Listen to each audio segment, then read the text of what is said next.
Assalamualaikum warahmatullahi wabarakatuh.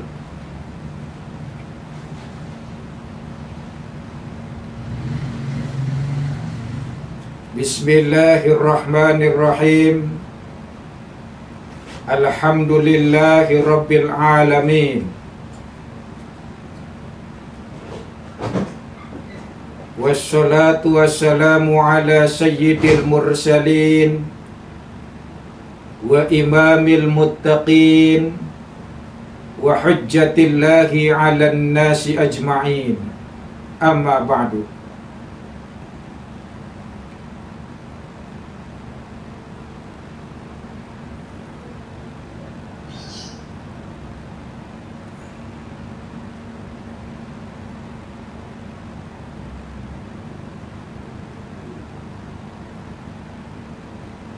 Alhamdulillah, puji syukur senantiasa kita panjatkan ke Ilahi Rabbi yang telah memberikan kita berbagai macam kenikmatan dan tidak henti-hentinya memberikan kita berbagai karunia dan maghfirahnya serta berkahnya kepada kita, termasuk kita diberikan kesempatan, kekuatan, kemampuan untuk ikut bergabung dalam acara ini.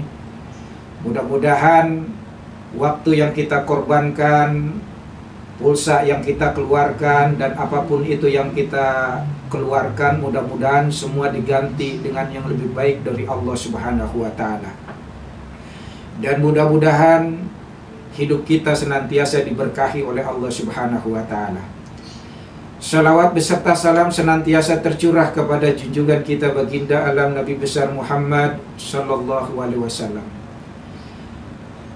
Yang saya muliakan dan hormati dan kita sama-sama kita apresiasi Ketua DPD Pormiki Banten Bapak Teddy yang terhormat, dan seluruh jajaran pengurus dari mulai ketua lembaga, divisi dan lain sebagainya, para tamu undangan, para partisipan, para ikhwan dan akhwat fillah yang insya Allah semua dimuliakan oleh Allah Subhanahu wa Ta'ala. Sebagaimana kita ketahui bahwa semua kitab suci yang diturunkan Allah kepada para hambanya adalah berisi tentang seruan mengajak bertakwa kepada Allah Subhanahu wa Ta'ala. Maka Nabi dan Rasul pun yang diutus kepada para umatnya semuanya membawa misi besar, yakni mengajak manusia untuk bertakwa kepadanya. Kalau kita lihat, saudara, dalam surat Asy-Syu'ara surat ke-26 ayat 105 sampai 179, di sana digambarkan bagaimana Nabi Nuh mengajak kaumnya untuk bertakwa. Digambarkan bagaimana Nabi Syu'aib mengajak penduduk Aikah untuk bertakwa. Nabi Hud mengajak kaum Ad juga bertakwa. Begitu juga Nabi Shaleh alaihissalam mengajak kaum Samud untuk bertakwa kepada Allah Subhanahu wa Ta'ala. Termasuk Nabi Muhammad sallallahu alaihi wasallam di dalam kitab suci Al-Qur'an pun ada seruan untuk mengajak bertakwa kepada Allah Subhanahu wa Ta'ala. Seruannya sama. Mereka menyatakan, innilakum rasulun amin alla tattaqun. Sesungguhnya aku ini adalah utusan bagi kalian yang terpercaya. Kenapa kalian tidak bertakwa? Fattaqullah wa ati'un. Bertakwalah kepada Allah dan taatilah aku. Seruan itu dilakukan oleh para nabi dan rasul, termasuk Rasulullah Sallallahu Alaihi Wasallam. Nah, demikian pula syariat yang dilaksanakan pada umat semuanya. Apa saja perintah Tuhan yang diembankan pada hambanya, ujungnya adalah untuk menciptakan manusia bertakwa. Baik itu puasa, sholat, zakat, dan lain sebagainya, terlebih sholat. Ujungnya selalu la'allakum tattaqun, mengajak dan membentuk pribadi manusia bertakwa. Lalu yang menjadi pertanyaan, saudara, bagaimana kita tahu bahwa ibadah kita telah berhasil sepanjang Ramadan? Bagaimana kita tahu bahwa kita telah mencapai derajat takwa? Nah, ini yang penting. Bahwa ketakwaan pribadi seseorang itu memiliki ciri-cirinya. Artinya apa? Bagaimana kita mengetahui kita bertakwa atau tidak? Itu ada indikator-indikatornya. Dan salah satu indikator ketakwaan seseorang adalah bagaimana kemampuan dia, kualitas maupun kuantitasnya dalam menjalin hubungan silaturahim. Kok bisa begitu Pak Ustadz? Bahwa silaturahim menjadi indikator ketakwaan seseorang. Lihat di dalam surat An-Nisa ayat 1. A'udzubillahi minasyaitonirrajim. Ya ayuhan nasu taqur rabbakumul ladzi khalaqakum walladzina min ya ayuhan nasu taqur rabbakumul ladzi khalaqakum min nafsin wahidah wa khalaqa minha zawjaha wa batha minhuma rijalan katsiran wa nisaa wattaqullaha alladzi tasaaluna bihi wal arham wattaqullaha alladzi tasaaluna bihi wal arham. Bertakwalah kalian kepada Allah yang dengan namanya kalian saling meminta dan saling menyambung hubungan silaturahim. Artinya para sahabat semuanya, ayat ini ingin menunjukkan dan menjelaskan bahwa ketakwaan seseorang dilihat dari silaturahimnya. Makin bagus silaturahimnya, makin tinggi nilai ketakwaannya.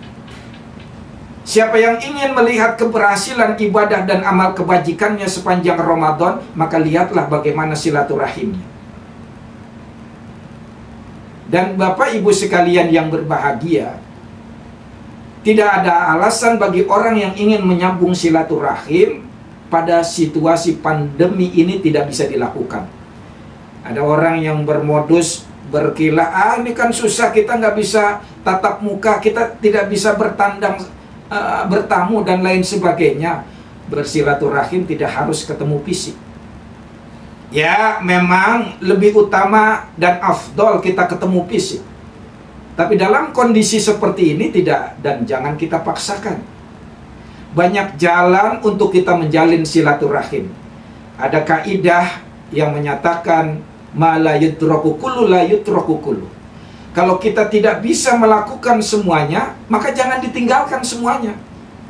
Kita nggak bisa silaturahim berkunjung ke sahabat kita, sanak famili, saudara kita, bertamu.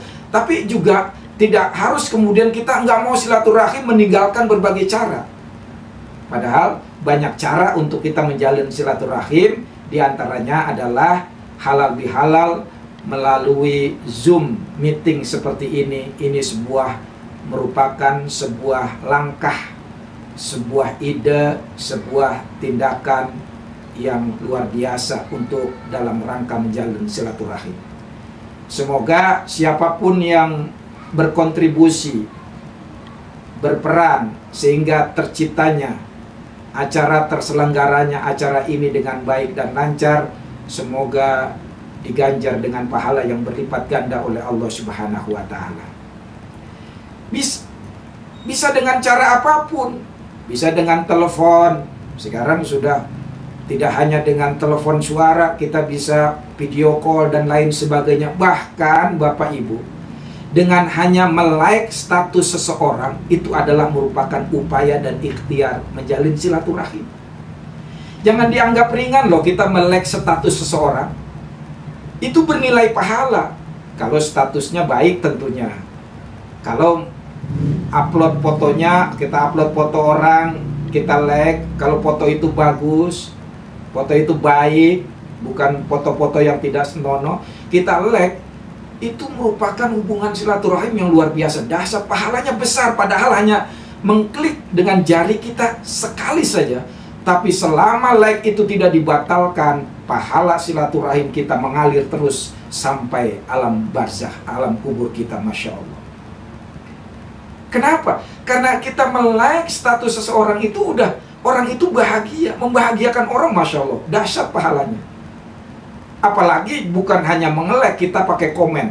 Ada orang masang status, kita kasih komen, mantap gitu. Padahal kita belum baca tulisannya, karena tulisannya panjang banget gitu ya. Kita tulis aja mantap, orangnya senang, dapat pahala kita. Iya. Tapi jangan sering-sering nggak dibaca loh. Saya ada di grup itu, orang nge-share status panjang, ya, langsung dibalas oleh temennya, mantap. Nggak taunya neneknya meninggal. Lu nenek gue meninggal, dibalas mantap lah. Makanya Pak Zainal dilihat dulu statusnya ya, dibaca, jangan main mantap-mantap aja. Nah ini para sahabat semua, ibu bapak, saudara-saudari sekalian, menunjukkan bahwa banyak jalan kita untuk menjalin silaturahim. Dengan video call, dengan telepon, dengan Zoom meeting seperti ini, bahkan dengan melek atau dengan komen di status-status orang, itu semua merupakan hubungan silaturahim yang dahsyat sekali, luar biasa. Lalu apa sih silaturahim itu? Silaturahim itu, kita ada istilah yang namanya hablum minallah, hablum minannas. Hubungan kepada Allah disebut dengan hablum minallah. Hubungan kepada manusia disebut hablum minannas. Tapi kenapa hubungan baik antara satu orang dengan orang yang lainnya disebut silaturahim, bukan dengan silatunas? Nah ini ada rahasianya. Silaturahim asal kata dari silatun dan rahimun. Silah artinya menyambung. Silah artinya menyampaikan, mengumpulkan. Rohim adalah peranakan, makna awalnya peranakan. Maka silaturahim makna dasarnya adalah menyambung hubungan baik dengan orang yang satu peranakan dengan kita. Kalau di Zoom ini saya yakin belum tidak ada yang tidak semuanya yang satu peranakan. Ya, artinya tidak dari rahim satu ibu yang sama. Memang keturunan sama, kita semua keturunan dari Adam, betul. Kullukum min Adam wa kullukum minat turab. Kita semua dari Adam dan kita semua berasal dari tanah. Kita semua berasal dari tanah, Pak Ustadz. Iya, betul. Tapi kenapa sih kita berasal dari tanah? Kok sifat kita berbeda-beda, Pak Ustadz? Jangan lupa Bapak Ibu, tanah juga jenisnya beda-beda. Orang yang suka berantem, suka ngeyel, suka berkelahi, barangkali diciptakan dari tanah sengketa namanya. Ibu-ibu yang suka belanja, barangkali diciptakan dari tanah abang nih kayaknya. Iya. Jadi tanah juga macam-macam. Kita kembali lagi bahwa membangun hubungan silaturahim adalah awalnya makna dasarnya menyambung hubungan dengan orang yang satu peranakan dengan kita. Lalu berkembang menjadi hubungan antara satu orang dengan orang yang lain. Hubungan baiknya itu disebut dengan silaturahim. Nah, silah dan rohimun, ada dua kata silaturahim ini. Silah dan rohimun. Rohim artinya juga adalah salah satu sifat nama Allah. Sesuatu yang disandarkan kepada nama Allah itu memiliki makna dan menjadi sakral serta suci. Saya yakin Bapak Ibu nggak ada yang berani meludahin tempat ibadah. Siapa di antara Bapak Ibu yang berani meludahin tempat ibadah? Saya yakin nggak berani. Nggak berani meludahkan lantai tempat ibadah, lantai masjid misalnya.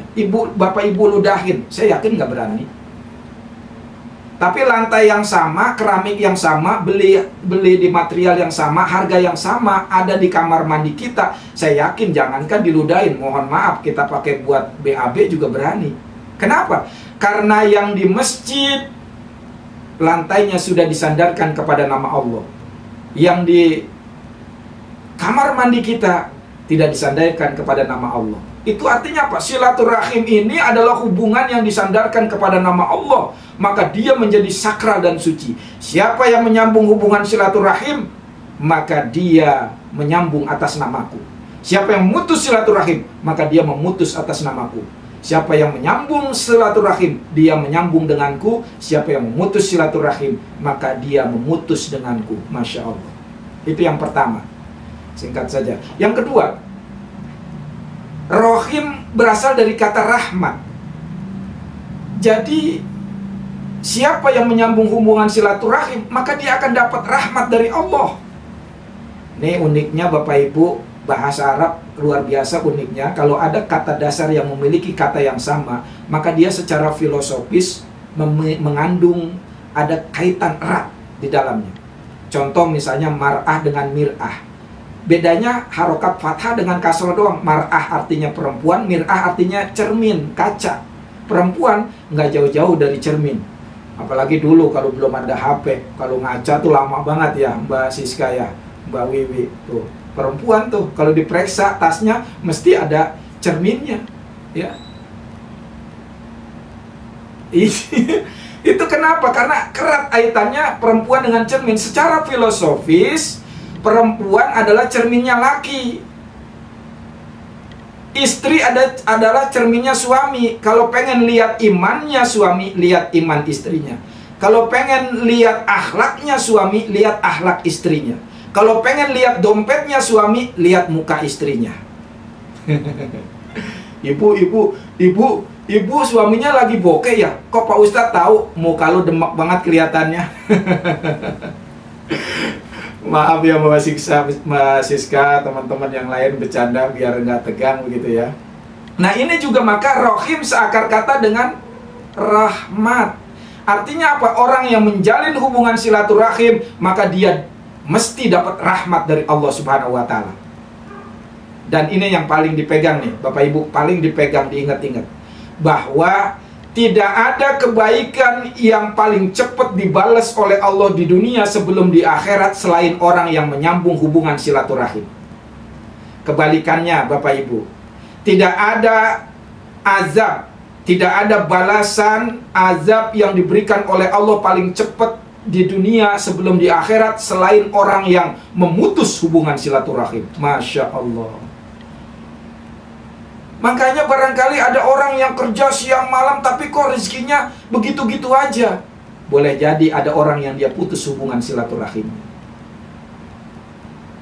Ada orang yang ibadahnya full siang malam tapi kok hatinya tidak juga tenang. Boleh jadi ada keluarga yang diputus hubungan silaturahim.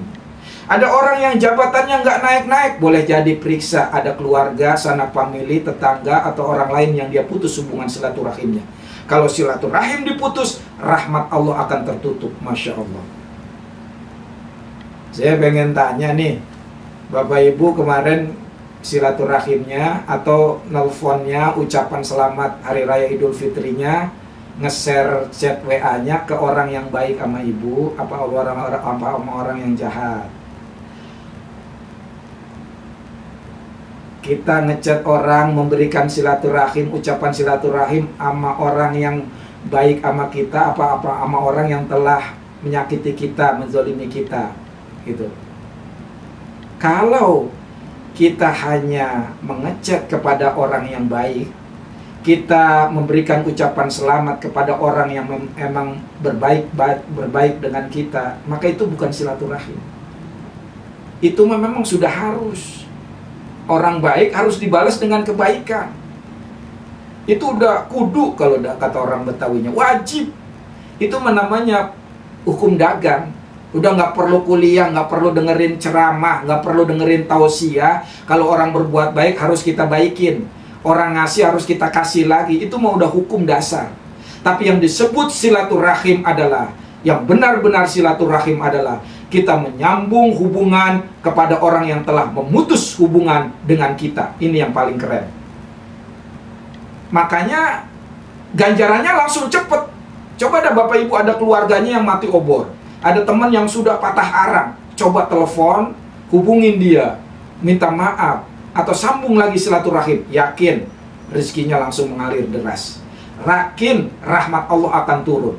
Ini rahasia hidup yang jarang orang ketahui.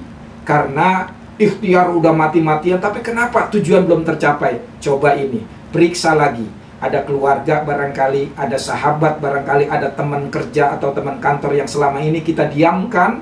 Coba itu kita sapa, coba itu kita telepon, coba itu kita WA. Insya Allah, janji Allah, rahmat Allah akan turun cepat. Dan rahmat itu banyak, berupa kesehatan, berupa jabatan, berupa materi, berupa keselamatan, dan lain sebagainya. Masya Allah, luar biasa.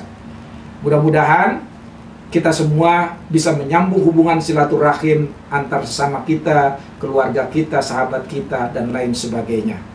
Karena itu, ibu bapak sekalian yang dimuliakan oleh Allah Subhanahu wa Ta'ala, pentingnya pertemuan ini adalah dalam rangka menyatukan, mempererat lagi. Yang barangkali kemarin ada konflik, kemarin ada yang salah paham, kemarin ada yang berbeda pendapat. Yuk, pada hari ini kita hilangkan semuanya itu. Ya, kita hapus semuanya. Jangan ada dusta, jangan ada lagi luka, jangan ada lagi kemudian kata-kata yang tidak baik. Kita mulai dengan aktivitas yang baru dalam jiwa dan hati yang bersih. Barangkali itu Bapak Ibu sekalian, mudah-mudahan yang sedikit ini ada manfaatnya, dan mudah-mudahan kita semua diberikan keberkahan dan rahmat dari Allah Subhanahu wa Ta'ala. Barangkali itu dari saya. Terima kasih atas partisipasinya. Terima kasih telah menyaksikan ini. Semoga semuanya diganjar dengan pahala dan keberkahan yang berlipat ganda dari Allah Subhanahu wa Ta'ala. Terima kasih atas segala perhatian. Mohon maaf atas segala kekurangan. Wallahu muwaffiq ila aqwamit thoriq. Wassalamualaikum warahmatullahi wabarakatuh.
Ya, silakan.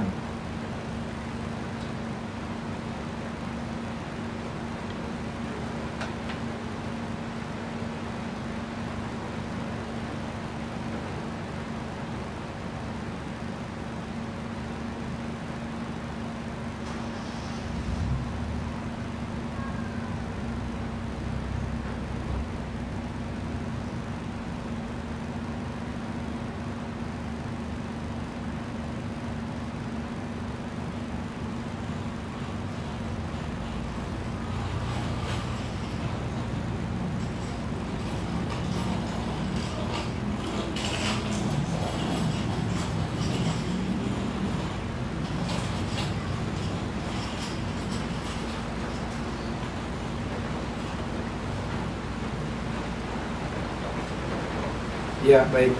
Terima kasih. Mbak Wiwi ya tadi yang bertanya ya. Ya.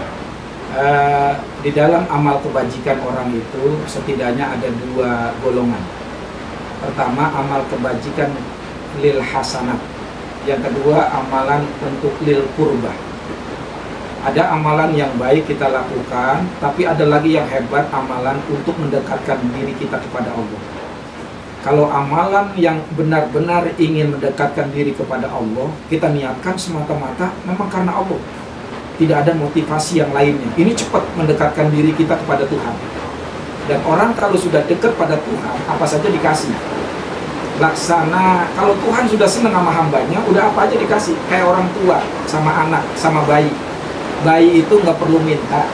Bayi itu cukup ngasih isyarat nangis, orang tua tahu bayi itu lapar. Orang tua tahu bayi itu haus. Jadi itu kenapa? Karena begitu sayangnya orang tua kepada bayi. Nah, kalau kita pengen meningkatkan rasa turunnya cinta Allah kepada kita, mahabbah Allah kepada kita, niatkanlah semua amal kita benar-benar ikhlas semata-mata karena Allah. Tetapi apakah boleh Pak Ustadz, seperti yang tadi ditanyakan oleh Mbak Wiwi tadi itu, kalau kita punya motivasi lain, pengen turunnya rezeki, pengen dapat pahala yang besar dan lain sebagainya, boleh. Karena Al-Quran juga mengisyaratkan itu, boleh saja. Itu amalan lil hasanah, amalan yang bernilai kebajikan juga ada ganjaran pahalanya. Tapi untuk mendatangkan kedekatan Allah ini agak lambat. Tapi bagus nggak? Bagus juga, sama juga. Tapi kalau orang-orang sufi itu mereka meninggalkan itu, artinya memang benar-benar fokus kepada Allah, gitu. Tidak mengharapkan apapun, bahkan tidak mengharapkan surga, tidak mengharapkan surga bahkan. Jadi benar-benar semata-mata karena Allah, gitu. Nah,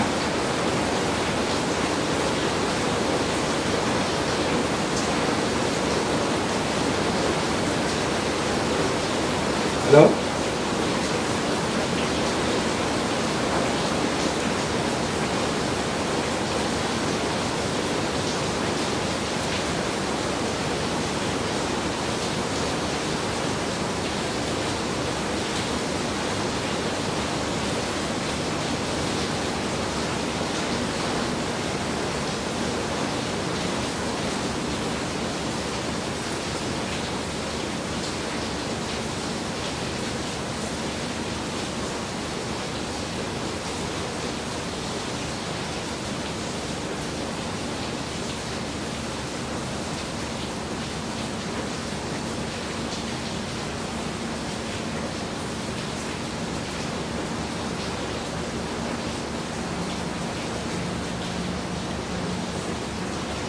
Halo, assalamualaikum.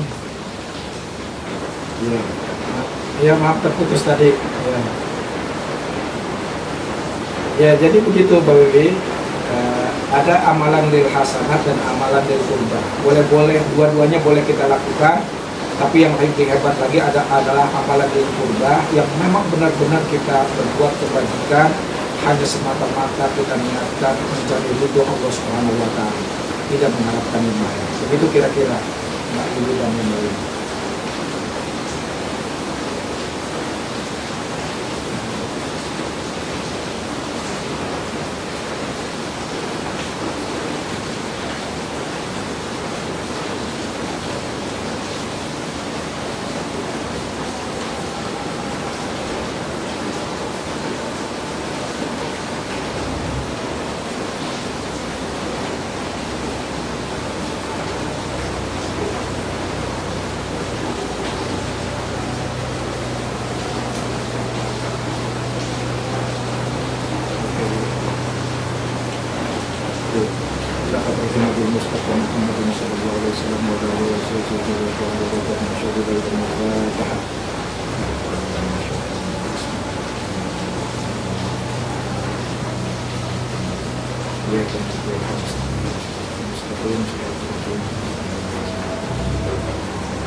Astagfirullahaladzim, astagfirullahaladzim, astagfirullahaladzim, Allahumma shalli ala sayyidina Muhammad wa ala alihi wa sahbihi wa sallim wa baraka min sahabatin ashabi Rasulillah ajma'in.